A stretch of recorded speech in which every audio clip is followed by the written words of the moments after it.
But if there's something in there protecting them from something that's deeply rooted, goes way into the past, the behavior is not going to change because they're going to instinctively want to protect themselves from this thing that's a far greater issue.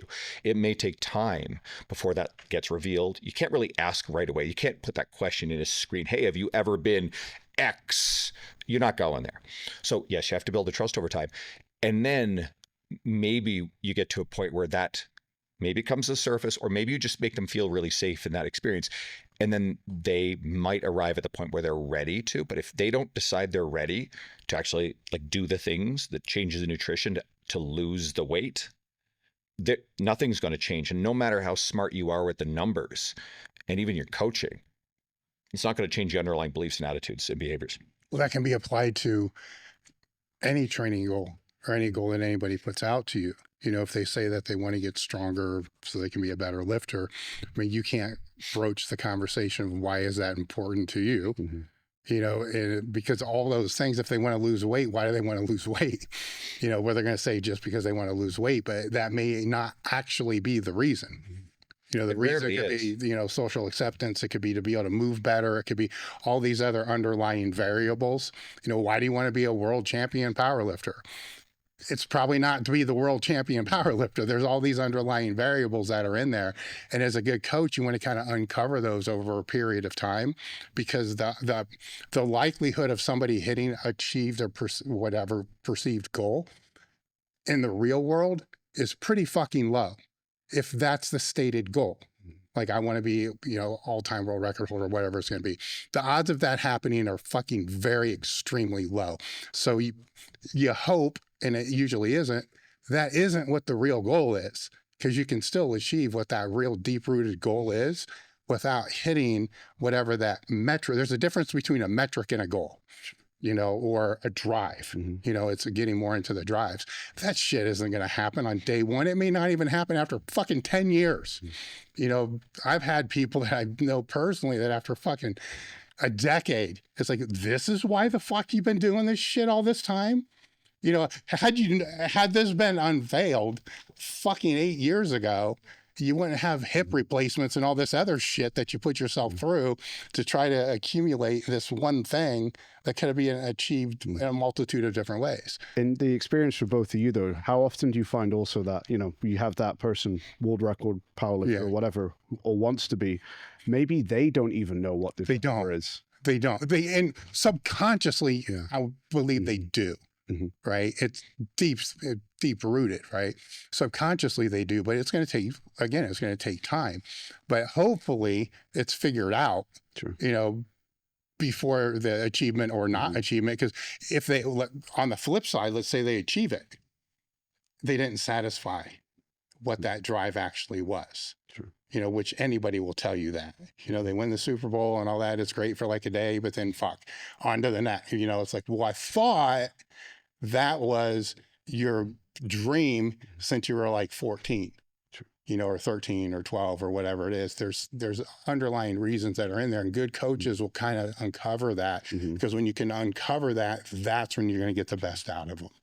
Yeah. And, you know, that as well is going to take time and trust. Like, you can't, maybe you are the person that helps that individual dig down and find out what that root motivation is, but that's going to take time, and you have to know them to a certain level to do that, right? Like, I coach a lot of competitive powerlifters, and very often the question eventually will come up, well, why is it you compete?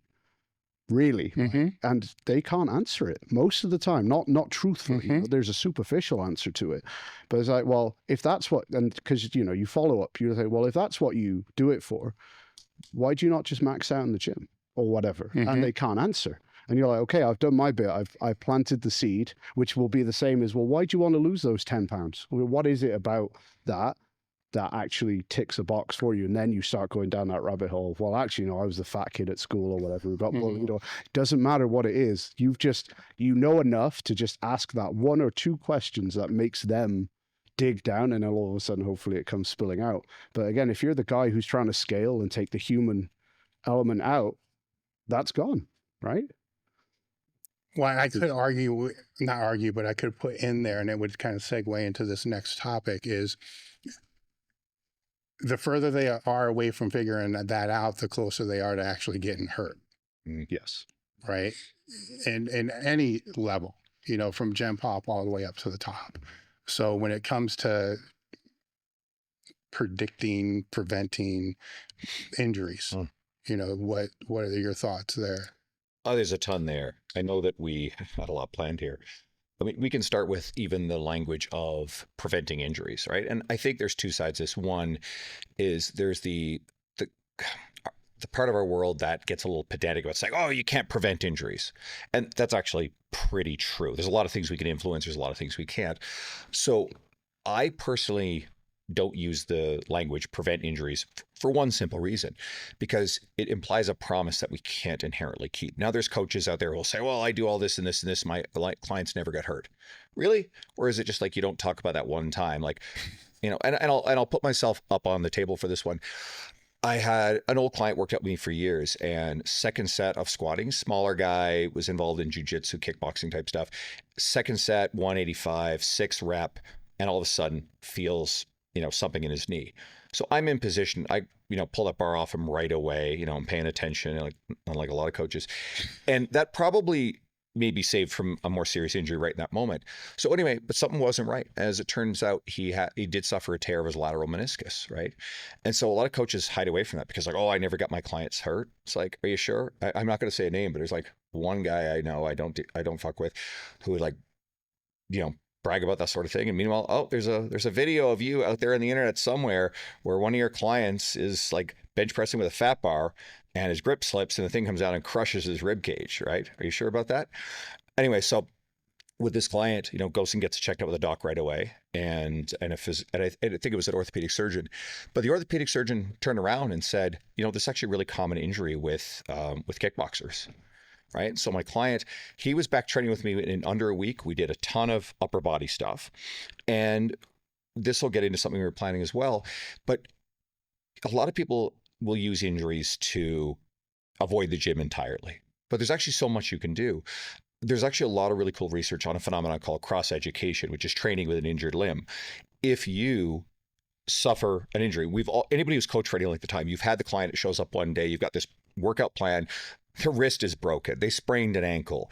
One of my clients, she took a fall on ice about a month and a half ago, and she broke her tibia and fibula and a tarsal in her foot. Now that's actually a pretty serious deal, and she couldn't come back right away. But there's a ton you can do. One of my favorite stories, one of my clients, first day in Mexico, he's running on a pool deck in flip-flops, slips, goes down a set of concrete stairs, again, breaks his ankle, right? Ends up in a Mexican hospital for the rest of his trip. Shitty story. Comes back, what do? A ton of upper body training, right? Again, you have to think, okay, cool. Can he like carry heavy dumbbells over, kick him up with his knees and do shoulder press with them? Not right away, no. But I could sit him in a leg press and do single leg press. I can sit him in a leg extension. I can sit him in a hamstring curl. There's a whole bunch of other stuff I could still do with him. And what a lot of research has shown is if you train the healthy limb, then there's a neural stimulus of the injured limb that actually helps spare the muscle strength and thickness loss of that injured limb. And is that going to be 100%? You get the powerlifter who like rips a quad tendon clean off. Guess what? That's pretty catastrophic. They're not going to be able to walk back in the gym right away, but it still is going to make a difference, even if it won't save that person 100%. But for the gen pop, we're trying to keep the habit. We're trying to keep that person, because, okay, cool. There's like the leg itself, and there's the hypertrophy or strength goals, but there's the metabolic health goals, and there's the mental health experience of it. You take someone who suffers an injury of this nature, and then they're out of the gym for 3 or 4 months, and especially if they've got serious metabolic health goals, maybe they're a bit older, maybe the metabolic health, they came to you because that's a concern. Guess what? They can't afford 3 or 4 months out of there, right? Maybe it's someone who goes because their mental health, really, really critical. 3 to 4 months of being injured, unable to do all your regular everyday stuff, whatever limitations it is, and then losing your gym habit. You think that's going to be okay for the status quo of your mental health? No. So it's really important for coaches to actually understand this. And I think most coaches just figure this shit out anyway. I figured this shit out, you know, doing this over years. And then I got into the research on it. I'm like, oh, cool. There's actually a cool precedent here. And I actually turned it into a written resource that I originally had published it's on Kabuki Strength, but it's also on my website now. And it's got program and goes into the research, but in a way that the everyday person or the coach could access. Because the research is out there, but I couldn't find a formal resource that went through everything. So I built it just based on practical experience meets wisdom, and anybody can have that if they want it. Well, even more downstream, the circulation of the training session is going to help the injury. Yeah. Even if it's, not the crossbody, Yeah. that you're talking about, which does exist. But every time I would hear that, I always think, well, yeah, okay. But even if they don't do that, if that's not the main goal and they don't do anything, just going in the gym and getting their heart rate up and having the blood circulate throughout their body is going to help the fucking thing heal. Totally. More than just being bedridden for 4 months. Yeah. It's kind of like common When sense. you have a client who's, let's say that broken ankle example in Mexico, how do you find a balance then between striving enough for progress whilst allowing it to heal? So do you take the actual neurological and physical demand of healing the injury into account when doing their programming? Do you look at them in kind of a hindered manner in terms of global recovery? Or is it they can handle the same amount of volume, intensity, whatever, now it's just localized away from that injury site? I mean, you got to look at the population you're dealing with. So if you're dealing with a high-level athlete, and again, those people are probably under the guidance of a good physical therapist anyway. So I think it's actually really smart to work with the physical therapist involved, and they're probably the one who has the rehabilitation plan for that. And you're probably going to have boundaries to follow anyway. That's just a smart thing. But for almost everybody else, it's very unlikely that they're actually going to live on the bleeding edge of what they can recover from, because they're healing from an injury. That demand requires some recovery. So outside of extreme examples, I'm probably not worried about that. Yes, you have to take that into account, but it's probably more the practical implications of getting them in the gym. You got someone coming in on crutches. So is your gym accessible to someone who's on crutches? And I used the example earlier of like kicking up dumbbells. Someone who's at a boot cast on something that's relatively recent, and they're big bench presser. Are they picking up dumbbells and walking them over? That's not even going to be a thing. So they're probably machine pressing and bench pressing. Okay, cool. No big deal. Getting into and out of stuff, getting down to the ground and back up again from things, is that an option for that person? So you just look at the practical implications of what's in front of you. But I think for the most part, like we talked about, it's going to be very hard, I think, to do as much volume that it's going to impair the recovery process. I think it's still focused on their metabolic health, their circulation. And I think that even as we talk about the power of cross education, I think that's still kind of secondary. And people tend to, once injury is healed, they tend to bounce back pretty quick anyway. So I'm just trying to make sure that they keep the habit, they stay in the gym. And if then they start showing signs, okay, cool, we need to like deload you or pull this back a little bit, we adjust when we have a person in that position. Otherwise, I think it's training as usual. And then there's the old bodybuilding approach. What did old school bodybuilders always do when they got something hurt?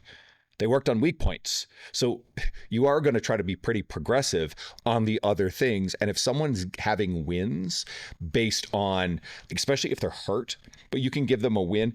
A coworker of mine, former client of mine, she plays soccer. She ripped an ACL off.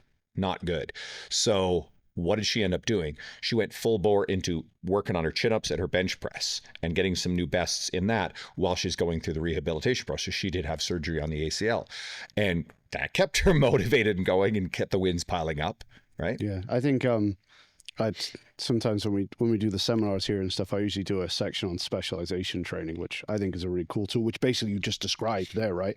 And sure, it's got applications, but I think the best application is in those scenarios where you have people who are injured, and it's like, let's just take the focus off what you can't do and on what you can do, and then all of a sudden, like you said, you're stacking wins, keeping good habits going.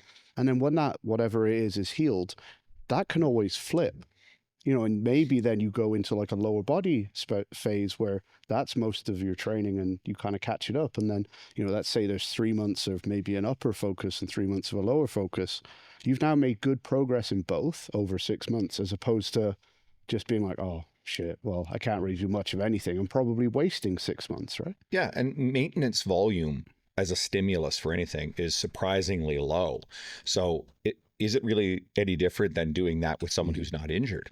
Probably not really. It probably doesn't require a tremendous amount of volume to at least maintain what someone has for their lower body, if it's a lower body injury, and then just go fucking crazy with upper body training and make progress there. Yeah. So when you're dealing with these types of injuries, what would be the typical modifications outside of, say, the exercise selection, because they physically can't do them? What other modifications might you be bringing in?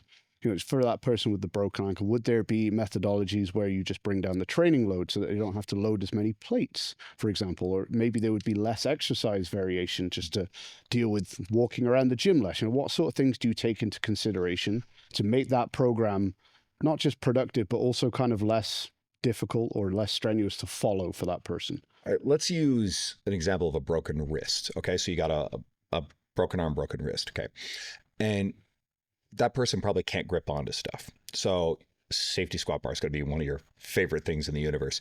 So, I mean, assuming they're even, they can't do an RDL. Okay, cool. Can't hold onto a bar, do RDL. Fine. So guess what? Safety bar, good morning. Game on, you're good. Maybe they can't get their wrist into a position where they're holding onto a regular barbell. Again, your safety bar squatting. There's just a ton of stuff you can do there. You could mess around with cuffs. So let's say it's a wrist injury and you're still doing something like, a shoulder lateral or basic fly type motions. You can still train a lot of the upper body isolation movements, just doing it from a cuff, side laterals, pec flies, reverse pec flies, etc. So it depends on the nature of the specific injury, but there's a ton of workarounds. It's individual to what's the nature of the injury and what's the joint. In your opinion, does this, because right now the idea that's very much in vogue, should we say, is optimal. Everything must be optimal, right? And anything then that is not optimal is almost worthless, right? There's kind of like this one shining exercise per body part or whatever.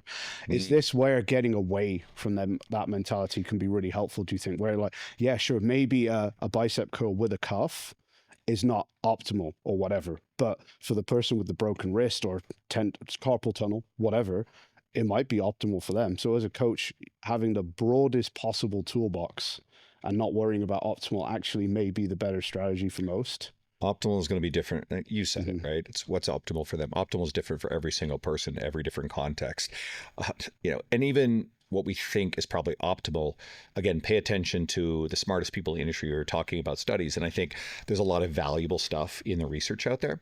But then all of a sudden, one study comes out that slightly contradicts the body of evidence and people get excited about it. Or you get some people who, pet peeve of mine, who don't have a background in formal academia or like the education side. And then they're, quote, interpreting research. You get a lot of talking heads interpreting research and they're experts. And I find they're just parroting a lot of the stuff from other people who are also pretending to read research.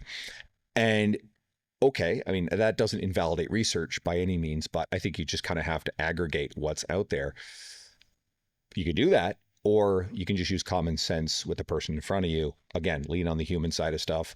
Optimal is definitely going to be what they can show up and do on any given day and an experience that keeps him in the gym. Another example is, overly optimized stuff. I think if you want to make progress, I think we should try to be, relatively speaking, to the individual, optimizing their hypertrophy, optimizing their strength. And outside of, high end, like some of the athletes you guys are dealing with in here, hypertrophy and strength run more concurrently than sometimes people like to say. Because, I mean, what is strength, really? Strength is going to come from kind of one of three places, right? I'm oversimplifying. Initially it's motor learning. So you get the beginner in the gym and all of a sudden, like set 3 versus set 2, all of a sudden they're stronger. They didn't build muscle fiber there. And I don't think that they got more efficient at the neural, I'll get to that, but they just learned the fucking motor pattern, right? And their body sort of figured it out. So that's kind of one, is a skill development. 2, it's taking the existing amount of structure you have, aka muscle mass, and just getting a little bit closer to the red line. That is peak strength performance-based stuff. It's taking people where they already are. You're dealing with weight class stuff where you can't necessarily put on more weight, and just getting them better at getting near that, like grandma pulls a car off a child type adrenalized, super strength, right? Which wouldn't be healthy for most people to live there all of the time because they'd shatter their joints. But you're trying to get those athletes to get into the red line enough that they can win. And then 3, it's building the structure. So it's actually putting more muscle on, which is your structure that can tolerate load and produce force. Okay, oversimplification. Let me get myself back on track. So give me the question again. That's a great question. So we're talking about optimizing. Yeah. So having the idea of having a singular optimal exercise is kind of demonizing too many things that are going to be useful in a lot of I don't think it fucking exists, right? I think it's all contextual. So, but I do think looking at things through the lens of trying to build as much muscle as possible and strength as possible, that's just good for life. It's like you're dealing with the older person who you're trying to make sure that they don't fall. Like fall injuries past a certain age are catastrophic. They will ruin people's lives or kill them outright, or they'll die in the aftermath of all of a sudden going from pretty active to being sedentary from a broken hip or broken femur. How do we lessen the risk of that? Get them strong, put muscle on them. Right? It's not crazy standing on a Bosu ball type training, whatever. And I think getting them up and down from the ground is a really good skill for older adults. But if they've got more muscle and they have more strength, which for them, it's going to run concurrent in the training, then their balance is going to be better. Balance is going to be a function of strength for the most part. They're less likely to fall, or if they do fall, their bones and their muscles are stronger. There's more structure there. They're less likely to suffer an injury, but their motor control is better. So they also may be able to catch themselves and brace against a fall if they do. But do we need specialized training in that? Not really.